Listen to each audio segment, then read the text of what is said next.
Hello, English C1000. This is a modified and condensed version of a class lesson we did not have enough time to do because we were having too good of a discussion, and I didn't want the discussion to stop because I think it's going to help us have not just amazing class time, but also great essays. And I like reading great essays, ones that people care about. So anyway, this is our first lessons on the thesis statement. Usually a dreaded concept, but it doesn't have to be. It's actually relatively simple as long as you don't overthink it and you just allow for a lot of revision, um, almost until the very end when you submit the final draft. So this one is the most common question that I get asked in C1000 is my thesis any good?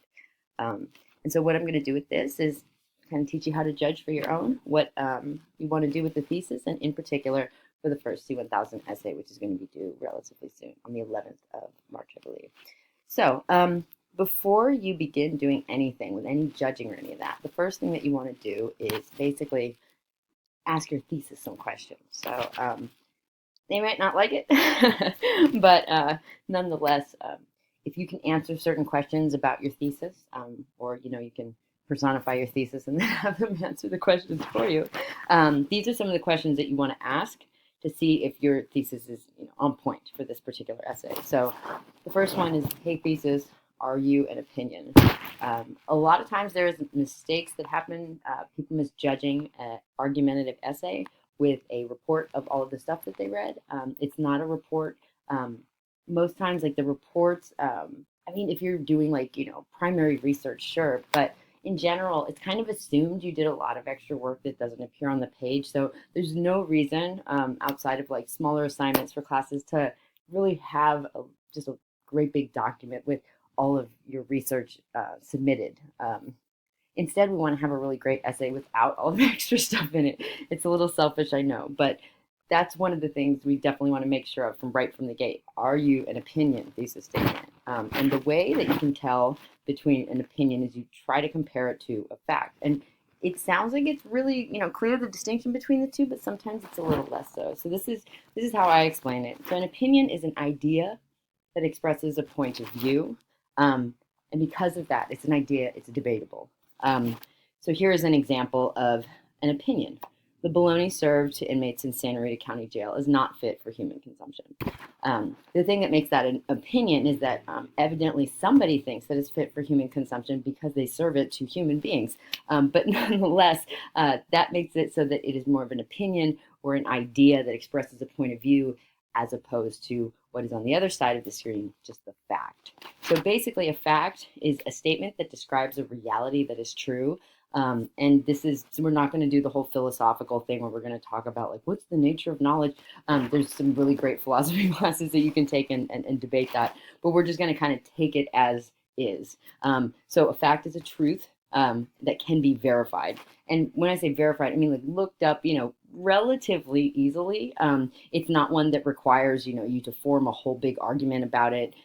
Something that would be a fact would be something like bologna sandwiches are served at lunch for Santa Rita County Jail. You notice like that's just something that happens. It's something that you can verify. And hopefully no one that ever will ever have to eat one of them. But nonetheless, one is a fact, one is an opinion. The difference is that the opinion has a point of view in it. So you can do an opinion test to make sure. You can do this with another person, or you can just do this with yourself. But basically, if you have an opinion or an argument, someone can hear it and rationally say, I disagree, right? So here's an example. Like I live in Oakland and tacos are like a really big deal. I mean, at least for me, I love tacos and I love getting tacos in Oakland. So this is an example of an opinion that somebody could disagree with. So for example, we have the West says, West Side says like, hey, Zolo Taqueria, Sholo, I'm pronouncing it wrong, I'm sure, has the best tacos in Oakland. And I'll tell you, they're damn good, and they're on Telegraph, and this is not an advertisement. They're just really good. But then, East Side says, I disagree. La Parrilla Loca, and I didn't pronounce that right either, has the best tacos in the town. And their tacos are also just absolutely, oh my God. So nonetheless, there's a lot of like people really standing their ground with like where they believe the best tacos are. And so it's something that someone can disagree with. And it's not any more complicated that when it's like an argument about, a complicated issue. Um, I mean, but in fact, like tacos are a very complicated issue. I'm not going to act like they're not. So anyway, what we're going to do right now is it's an opportunity. There's going to be a couple of those in this video, and it's to pause and test yourself, opinion or fact. So I would suggest pausing the video and going through and trying to determine which one of these next statements is an opinion or which is a fact. The next page after this is going to be the answers to the questions. So I'm just going to populate the screen with these potential opinions or facts, and you have a good time trying to determine which is which. Answers coming in the next slide.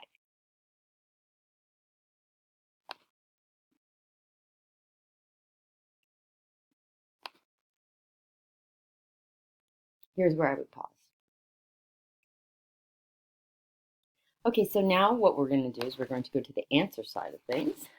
So how do we do with the opinion and fact thing? So vegans have 30% lower cholesterol than omnivores. It's a fact. Granted, do I know if it's a fact or not? No, because I totally made up that statistic. But nonetheless, once you have percentages in it, typically you tend to be moving more towards fact. Now, granted, there's the whole, we'll get into statistics and the complexity of them later, but this is something that's been tested. You can verify it, right?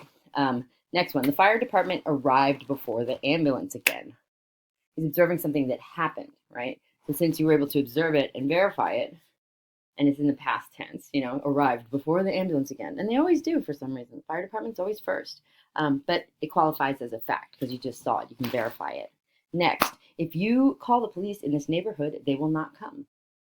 That counts as an opinion. And the reason why that does count as an opinion is because we don't know what the future is going to hold. So you would have to determine based on different things that have happened in the past, the case that you can make for the future. It's kind of tricky, right? But if you call the police in this neighborhood, they will not come. That is someone expressing an opinion, because until they don't come, then we don't know in a verifiable way whether or not they would arrive. Next, you're being a total bleep bleep bleep right now. That would count as an opinion because, well, first off, that would be a metaphor. Like, we won't get into that right now either. But nonetheless, you are being this way right now. It's someone expressing their opinion about you. You might not agree with them. Other people in the room might not agree with them. So that's something that someone can say, I disagree to. And then finally, oh no, we have two more.